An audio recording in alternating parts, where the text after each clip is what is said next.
عزیزان من، سلام و عرض ادب. امروز از برند والر و کمپانی دیگه ساعت بسیار زیبایی آوردیم خدمتتون در تعداد بالا. عزیزانی که میخوان ثبت سفارش کنن میتونن از الان این مدل ساعت رو تو کانال عزیز جیولری ببینن و ثبت سفارش کنن. اگر در دایرکت همین پیش تشریف بیارید به حال عزیز جیولری، همون لحظه یه پیام اتومات میاد خدمتتون.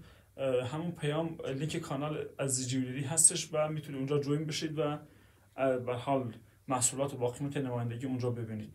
عزیزانی که به حال ثبت نمایندگی نشدن تا این تاریخ میتونن تا قبل سال با هر مبلغی که تواناییشو دارن با همون مبلغ ثبت نمایندگی بشن. از بعد از تعطیلات عید نوروز ثبت نمایندگی چندین برابر میشه مبلغ ورودیش، یعنی فاکتور اول. خب بریم که بعضی از مدل‌های ساعت رو با هم دیگه ببینیم. خب نگاه کنید عزیزان من، والر کار بسیار زیبا و جذابی در رنگ بندی بسیار، یعنی این مدل ساعت رو نگاه کنید، جعبش رو نگاه کنید چه رنگ بندی، یعنی هر پارتی که سفارش میدی اینجوری ما رنگ بندی میذاریم خدمتتون. این کار رو نگاه کنید، در رنگ بندی بسیار جذاب تو جعبش هست، یعنی رنگ بندیش فوق اصلا خود رنگ بندی. نگاه کنید این کار رو مثلا، خب الان رنگ بندیش رو نگاه کنید چقدر خوشگل هستش تو جعبه. و این کار رو نگاه کنید مثلا، باز رنگ بندیش بسیار زیبا و جذابه.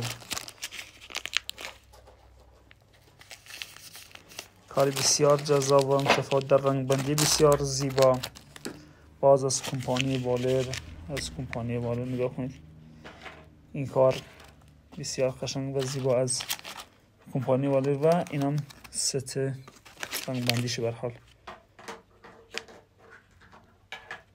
کارا بسیار جذاب و ناب هستن، واقعا رنگ بندیشون در بسته بسیار زیبا هستش. رنگ بندی این کار رو ببینید داخل جعبه و رنگ بندی این کار رو نگاه کنید، کار بسیار خاص و پرفروش فوق العاده از کمپانی والر. رنگ بندیش رو ببینید داخل جعبه چقدر زیبا هستش، نگاه کنید. خب